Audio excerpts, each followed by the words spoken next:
Selama 3000 tahun, nama Troya menggema sebagai kota yang ditaklukkan bukan oleh pedang, melainkan oleh tipu muslihat. Tapi, apakah legenda ini benar-benar terjadi, atau hanya dongeng para penyair? Semuanya bermula dari sebuah apel emas yang terjatuh, tulisan tipis terukir pada apel tersebut yang berbunyi, "Untuk yang tercantik." 3 dewi Hera, Athena, dan Aphrodite seketika membara oleh ambisi. Mereka menoleh kepada Zeus, tetapi sang dewa enggan memilih. Lantas ia pun menunjuk seorang manusia, yaitu Paris, pangeran Troya. Lalu para dewi berbaris untuk menawarkan hadiah. Hera menawarkan kekuasaan, Athena memberi kebijaksanaan.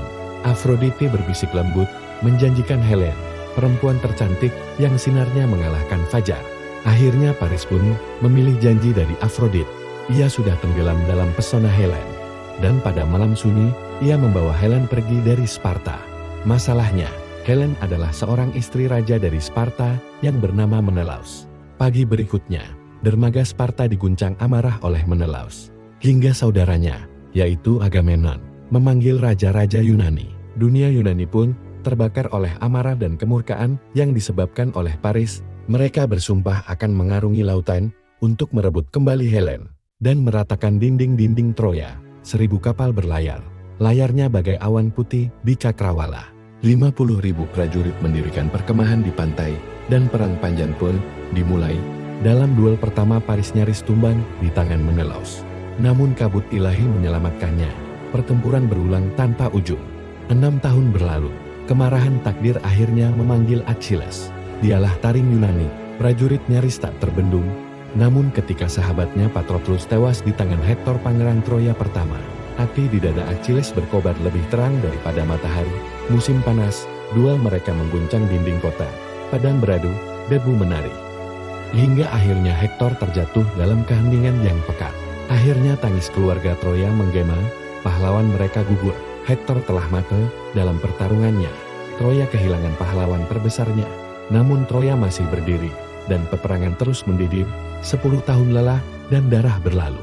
Pada malam ketika bintang redup, Odysseus menatap bara api dan mendapat ilham. Ia memerintahkan para tukang kayu memahat kuda raksasa dari kayu. Hadiah palsu untuk perdamaian, Yunani berpura-pura menyerah dan pergi. Orang Troya menarik patung kuda tersebut ke dalam kota. Para penjaga Troya lalu bersorak akan kemenangan. Mereka merayakan kemenangan karena sudah yakin akan Yunani mundur. Selanjutnya malam pun tiba. Yang dimana malam itu angin berhembus dengan tenang. Lilin pesta berkedip.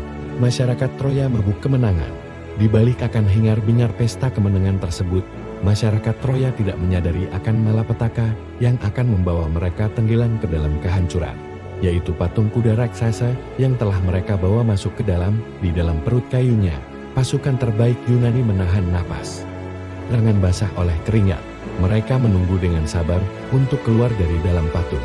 Akhirnya saat lonceng tengah malam berdentang, satu persatu, prajurit Yunani keluar diam-diam dari perut kuda. Nafas mereka tertahan, mata liar mencari arah. Dengan senyap, mereka menyusuri lorong-lorong kota yang tertidur, menuju gerbang utama. Penjaga Troya tertidur, mabuk kemenangan. Tak menyadari pengkhianatan yang berjalan di bawah hidung mereka. Gerbang yang selama 10 tahun tak pernah ditembus, akhirnya terbuka dari dalam. Dan dari balik kegelapan luar, ribuan tentara Yunani menyerbu masuk, membawa obor dan kematian. Dalam sekejap, kota dilalap api. Atap rumah runtuh, patung-patung dewa hancur, dan menara tinggi roboh satu persatu. Jeritan menggema dari anak-anak, ibu-ibu, para tetua hingga prajurit, tak ada yang selamat dari amukan malam itu. Langit Troya memerah oleh nyala kebakaran, dan di antara reruntuhan, sejarah berganti wajah. Troya jatuh, bukan karena kekuatan, tapi karena kelengahan dan tipu daya. Ratusan tahun setelah kota itu runtuh, debu Troya masih tersembunyi di bawah tanah Anatolia. Pada abad ke-19, seorang pria Jerman bernama Heinrich Schliemann terobsesi oleh legenda Homer membawa sekop dan tekad ke Hisarlik, Turki. Dan ia menemukan sesuatu. Lapisan demi lapisan kota kuno, reruntuhan yang terbakar, tembok yang pernah berdiri megah, semuanya menunjukkan bahwa Troya bukan sekadar dongeng. Benarkah perang itu terjadi seperti dalam Iliad? Kita takkan pernah tahu pasti. Tapi arkeologi telah membuktikan satu hal, di balik mitos, ada jejak nyata sejarah.